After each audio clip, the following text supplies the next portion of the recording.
زمین کے سینے میں ایک انسان زندہ دھنس رہا ہے۔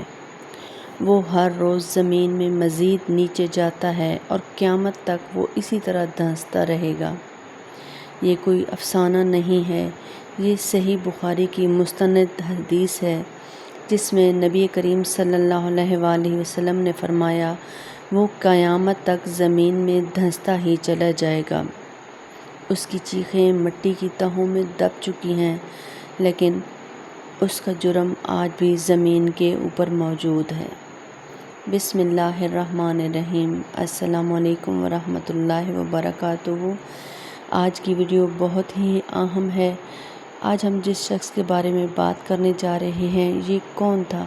کوئی بادشاہ تھا یا کوئی جرنیل تھا؟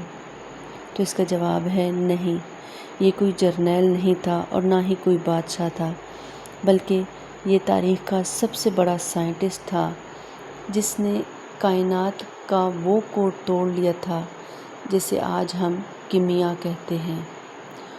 اس کا نام تھا قارون۔ لیکن قارون ہمیشہ سے ایسا نہیں تھا۔ آئیے 35 سال پیچھے چلتے ہیں۔ قدیم مصر، ایشنٹ ایجپٹ کی گلیوں میں تفسیر ابن کثیر اور دیگر روایات بتاتی ہیں کہ قارون اللہ کے نبی حضرت موسیٰ علیہ السلام کا چچا زاد بھائی تھا۔ وہ بنی اسرائیل کا سب سے خوبصورت نوجوان تھا۔ اس کے چہرے کی چمک کی وجہ سے لوگ اسے منور کہتے تھے۔ وہ صرف خوبصورت نہیں تھا، بلکہ وہ ذہین ترین انسان تھا، اور تورات کا علم حضرت موسیٰ علیہ السلام اور حضرت ہارون علیہ السلام کے بعد سب سے زیادہ اگر کسی کے پاس تھا تو وہ یہی قارون تھا۔ وہ عبادت گزار تھا، عالم تھا، لیکن اس کے اندر ایک سانپ چھپا بیٹھا تھا، تکبر کا سانپ۔ پھر اس کے ہاتھ میں ایک ایسا راز لگ گیا جس نے اس کی دنیا ہی بدل دی۔ بعض مفسرین جیسے امام قرطبی کہتے ہیں کہ اس نے وہ اسم اعظم سیکھ لیا تھا جس سے دعائیں رد نہیں ہوتی، اور بعض روایات کہتی ہیں کہ اس نے علم کیمیا یعنی الکیمی میں کمال حاصل کر لیا تھا۔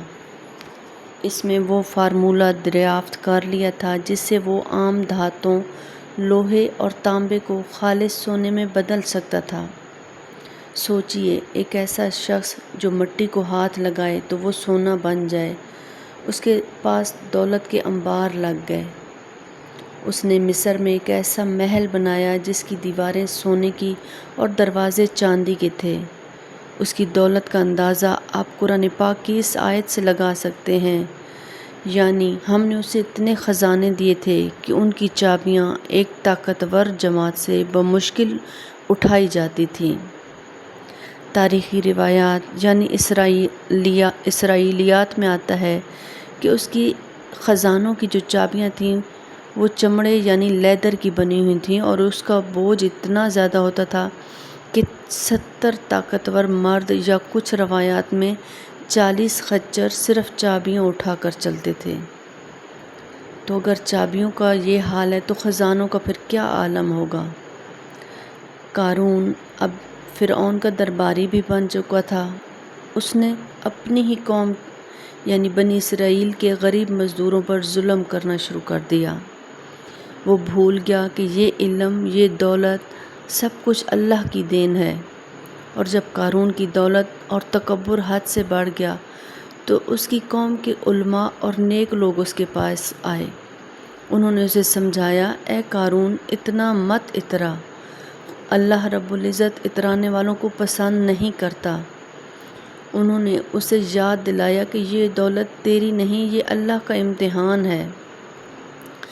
انہوں نے ساتھ میں یہ بھی کہا کہ زمین پر فساد مت پھیلا، جیسے اللہ نے تجھ پر احسان کیا ہے تو بھی لوگوں پر احسان کر۔ لیکن طاقت اور پیسے کا نشہ انسان کو اندھا کر دیتا ہے۔ قارون نے ان کی بات سنی اور ایک ایسا جواب دیا جو آج بھی ہر متکبر انسان کی زبان پر ہوتا ہے۔ اس نے کہا، یہ سب تو مجھے میرے علم اور ہنر کی وجہ سے ملا ہے، اس میں اللہ کا کیا احسان ہے؟ اس نے اپنے علم کو اپنا خدا بنا لیا تھا۔ پھر ایک دن قارون نے اپنی طاقت کا مظاہرہ کرنے کا فیصلہ کیا۔ اس نے حکم دیا کہ اس کے تمام خزانے نکالے جائیں۔ وہ اپنی پوری سج دھج کے ساتھ قوم کے سامنے نکلا۔ مفسرین لکھتے ہیں کہ وہ ایک سفید خچر پر سوار تھا جس پر سونے کی زین رکھی ہوئی تھی۔ اس کے 4000 خادم ریشمی اور ارغوانی لباس پہنے اس کے دائیں بائیں چل رہے تھے۔ ان کے گلوں میں سونے کے طوق تھے اور ہاتھوں میں جواہرات سے جڑی چھڑیاں تھیں۔ یہ منظر اتنا چکا چوند کر دینے والا تھا کہ دیکھنے والوں کی آنکھیں خیرہ ہو گئیں، اور بنی اسرائیل کے وہ لوگ جو دنیا کے طلبگار تھے ان کے منہ سے بے اختیار نکلا، کاش ہمیں بھی وہی ملا ہوتا جو قارون کو ملا ہے، یہ تو بڑا نصیب والا ہے۔ لیکن وہ نہیں جانتے تھے کہ وہ کس نصیب پر رشک کر رہے ہیں۔ اس نمائش کے بعد اللہ کا حکم آیا۔ حضرت موسیٰ علیہ السلام قارون کے محل میں تشریف لے گئے۔ آپ نے فرمایا، اے قارون، اللہ نے تجھے دولت دی ہے، اب اس مال میں سے غریبوں کا حق یعنی زکوٰۃ ادا کر۔ قارون کا چہرہ غصے سے سرخ ہو گیا۔ اسے لگا کہ موسیٰ علیہ السلام اس کی دولت چھیننا چاہتے ہیں۔ اس نے حساب لگایا تو زکوٰۃ کی رقم لاکھوں دینار بنتی تھی۔ اس کی کنجوسی آڑے آ گئی۔ اس نے نہ صرف انکار کیا بلکہ ایک ایسی گھٹیا چال چلی جس نے اسے تباہی کے دہانے پر پہنچا دیا۔ اس نے سوچا، اگر میں موسیٰ علیہ السلام کی کردار کشی کر دوں تو لوگ اس کی بات سننا چھوڑ دیں گے اور میرا مال بچ جائے گا۔ یہ اس کی آخری غلطی تھی۔ قارون نے بنی اسرائیل کی ایک بدکار عورت کو بلایا اور اس کے سامنے سونے کے سکے اور جواہرات کے تھیلے رکھ دیے اور کہا، یہ سب تیرا ہو جائے گا، بس تجھے کل صبح ہزاروں لوگوں کے مجمع میں موسیٰ علیہ السلام پر بدکاری کا الزام لگانا ہوگا۔ وہ عورت دولت کی چمک دیکھ کر راضی ہو گئی۔ اگلی صبح بنی اسرائیل جمع تھے۔ حضرت موسیٰ علیہ السلام منبر پر تشریف فرما تھے اور لوگوں کے اللہ کے احکام سنا رہے تھے۔ اچانک قارون کھڑا ہوا۔ اس نے طنزیہ انداز میں کہا، اے موسیٰ، آپ کہتے ہیں کہ چور کا ہاتھ کاٹا جائے اور زانی کو سنگسار کیا جائے، چاہے وہ کوئی بھی ہو۔ موسیٰ علیہ السلام نے فرمایا، ہاں، چاہے وہ کوئی بھی ہو۔ پھر قارون نے چلا کر کہا، چاہے وہ آپ خود ہی کیوں نہ ہوں؟ تو موسیٰ علیہ السلام نے فرمایا، ہاں، چاہے میں خود ہی کیوں نہ ہوں۔ پھر قارون نے اس عورت کو اشارہ کیا اور کہا، یہ عورت کہتی ہے کہ آپ نے اس کے ساتھ گناہ کیا ہے۔ مجمع پر سناٹا چھا گیا۔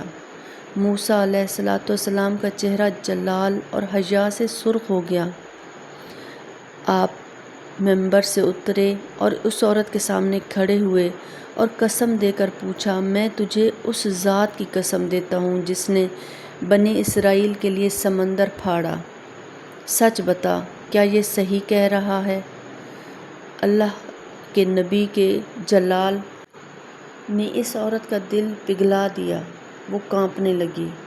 اس نے سونے کی تھیلیاں زمین پر پھینک دیں اور چیخ کر کہا، نہیں اے اللہ کے نبی، خدا پاک ہے، مجھے قارون نے دولت دے کر جھوٹ بولنے پر مجبور کیا۔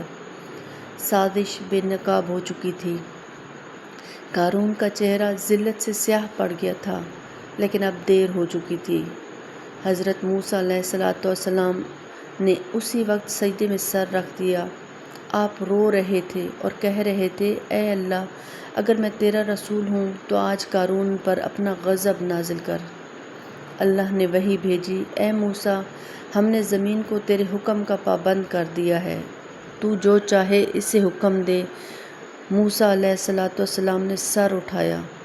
قارون اپنے محل کے دروازے پر اپنے خزانوں کے بیچ کھڑا تھا۔ موسیٰ علیہ السلام نے زمین کی طرف اشارہ کیا اور فرمایا، اے زمین، اسے پکڑ لے۔ اور پھر زمین نے اپنا منہ کھول دیا۔ زمین اچانک نہیں پھٹی بلکہ آہستہ آہستہ اس نے قارون کو نگلنا شروع کیا۔ موسیٰ علیہ السلام نے حکم دیا، اے زمین، اسے پکڑ لے۔ زمین نے اسے ٹخنوں تک جکڑ لیا۔ قارون ہنسا۔ اسے لگا کہ یہ کوئی جادو ہے۔ موسیٰ علیہ السلام نے پھر کہا اے زمین اسے پکڑ لے۔ اب وہ گھٹنوں تک دھنس گیا اور اس کی ہنسی جو تھی وہ چیخوں میں بدلنے لگی۔ وہ چلایا اے موسیٰ مجھ پر رحم کر، مگر موسیٰ علیہ السلام نے تیسری بار حکم دیا اے زمین اسے پکڑ لے۔ اب وہ کمر تک زمین میں تھا، اس کے خزانے، اس کے محل اس کی آنکھوں کے سامنے زمین میں غرق ہو رہے تھے۔ اب قارون گڑ گڑانے لگا اے موسیٰ رشتہ داری کا واسطہ، میں تیرا چچا زاد بھائی ہوں، مجھے بچا لے۔ لیکن آج اللہ کے نبی کا دل سخت ہو چکا تھا۔ چوتھی بار حکم ہوا اے زمین اسے پکڑ لے، تو زمین نے اسے گردن تک جکڑ لیا اور پھر آخری جھٹکا لگا، اور قارون اور اس کا تکبر ہمیشہ کے لیے اندھیروں میں گم ہو گئے۔ جب سب کچھ ختم ہو گیا تو اللہ رب العزت نے موسیٰ علیہ السلام کی طرف وحی بھیجی، اور یہ وہ الفاظ ہیں جو ہر انسان کو یاد رکھنے چاہیے۔ اللہ نے فرمایا اے موسیٰ اس نے تجھے 70 مرتبہ پکارا، تجھ سے رحم کی بھیک مانگی مگر تو نے اسے معاف نہ کیا۔ میری عزت اور جلال کی قسم اگر وہ مجھے ایک بار بھی پکار لیتا تو میں اسے بچا لیتا، لیکن اس کی بدقسمتی دیکھیے کہ مرتے وقت بھی اس کی نظر بندے یعنی موسیٰ پر تھی، رب پر نہیں۔ اگلی صبح جب لوگ وہاں سے گزرے تو وہاں نہ قارون تھا نہ اس کا محل، صرف ویران زمین تھی۔ اور یہ وہ لوگ تھے جو کل تک کہہ رہے تھے کہ کاش ہمارے پاس بھی قارون جیسی دولت ہوتی، اور آج کہہ رہے تھے شکر ہے اللہ کا جس نے ہمیں بچا لیا، ورنہ ہمارا بھی حشر قارون جیسا ہوتا۔ اللہ رب العزت ہر مسلمان کو تکبر اور حسد جیسی بیماریوں اور برائیوں سے محفوظ رکھے، آمین۔ اگر آپ کو میری آج کی ویڈیو پسند آئے تو پلیز لائک اور شیئر کر دیں اور میرے چینل کو سبسکرائب کر دیں۔ جزاک اللہ خیرہ۔